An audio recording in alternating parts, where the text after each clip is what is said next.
Olá pessoal, aproveitando a minha caminhada aqui, eu quero conversar um pouquinho com vocês hoje sobre reforma tributária.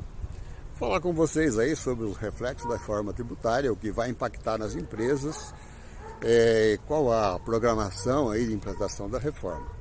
Quando nós estamos falando em reforma, isso se os cachorros deixar eu falar, né? Quando nós estamos falando em reforma, nós estamos falando aí da emenda constitucional 132 de 2023, que aprovou a reforma tributária sobre os impostos do consumo. Então, quando nós estamos falando em reforma tributária, nós não estamos falando de uma reforma tributária geral. Nós estamos falando sobre reforma tributária apenas dos impostos sobre consumo. E quais são esses impostos sobre o consumo? São 5. O ICMS, o PIS, a COFINS, o IPI e o imposto das prefeituras, que é o ISS. Então a reforma tributária abrange esses 5 tributos. E como que vai ser isso? Rolou aí no Congresso por mais de 30 anos o projeto do imposto único, do IVA. E o que é o IVA? É o imposto sobre valor agregado. Esse imposto sobre valor agregado, ele é adotado em vários países e o Brasil também agora vai adotar o IVA. Só que nós sempre temos a jabuticaba, né?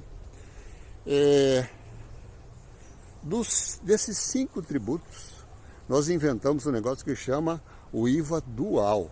Nós teremos 2 tributos. Nós teremos o CBS, que é federal, e o IBS para as prefeituras e estado. Então, dos 5, virou-se 2 impostos. Sem contar também que nós temos aí a criação de um novo tributo, que é o IS, ou seja, o imposto seletivo. O imposto seletivo, ele vai incidir sobre bens ou produtos que prejudicam a natureza, ou seja, que prejudicam o meio ambiente, por exemplo, carro a combustão, e também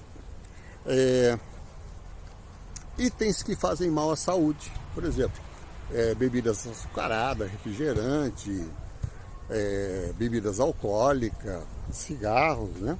Eles estão abrangidos nesse imposto seletivo. Então, resumindo para vocês, o nosso IVA virou imposto dual, a CBS e IBS, e mais o imposto seletivo ou imposto do pecado, que é chamado, tá? Bom, e como vai ser a implantação disso? Já está valendo, pessoal. A partir de 2026, ou seja, começou em janeiro, já está valendo o IBS e o ICBS com 1%, ou seja, 0,1 para o IBS e 0,9 para o CBS. Agora, a obrigação do destaque vai estar obrigado a partir de agosto, mais ou menos, tá? Bom, e os demais? Vamos falar assim, a CBS começa em 2027, só que até o final do ano, ou seja, até lá para agosto também, ou setembro, o comitê gestor deve definir qual será a alíquota do CBS para 2027. E o ICBS vai eliminar o PIS, a COFINS e o IPI. Mas o IPI vai continuar, mas com a alíquota 0. Bom, falamos da CBS. Agora, o IBS, que vai substituir o ISS das prefeituras e o ICMS, ele começa em 2029 e tem um tempo escalonado até 2032. Ou seja, o IBS ele vai ser progressivo a implantação dele. Você vai diminuindo o ICMS proporcionalmente nesses 3 anos, vai diminuindo o ISS também proporcionalmente nesses 3 anos, e ao final de 2032 terminou essa progressão. Em 2033 IBS entra pleno. Agora, vocês há de convir comigo que durante todo esse tempo, até 2033, nós teremos aí um trabalho dobrado para os contabilistas, porque vai conviver principalmente de 2029 a 2032 com os tributos atuais e com os novos tributos. Então vai duplicar aí a necessidade de mão de obra dos contabilistas, tanto para as empresas de contabilidade quanto para as empresas indústrias normais. Então, se alguém está pensando que vai reduzir o trabalho dos contadores, nesse período não. Após 2033, quiçá que o trabalho dos contadores sejam reduzido, ou seja, eles deixem de ser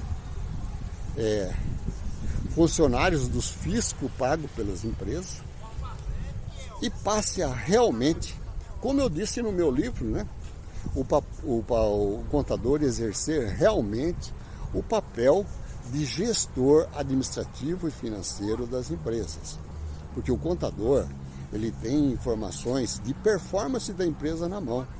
Então ele vai conseguir ajudar na tomada de decisão das empresas. Enfim, ele vai ser uma pessoa fundamental na perenidade dos negócios. Então eu torço muito para que isso aconteça.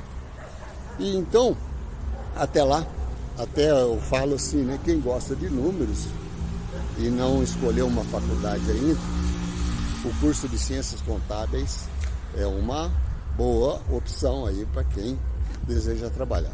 O contador, assim como o advogado, ele jamais se aposenta. Ele tem aí trabalho para toda a vida. Pessoal, então eu queria fazer essa comparação com vocês, né, do trabalho do contador, da reforma tributária que está rodando. E eu também vou gravar alguns outros vídeos explicando alguns outros pontos, o que vai afetar para os aluguéis, para as empresas imobiliárias, para o Simples Nacional. Enfim, eu vou estar falando um pouquinho para vocês a mais sobre os detalhes da reforma tributária. Valeu, pessoal, por hoje é só. Vou descansar um pouquinho, porque já cansei de andar aqui.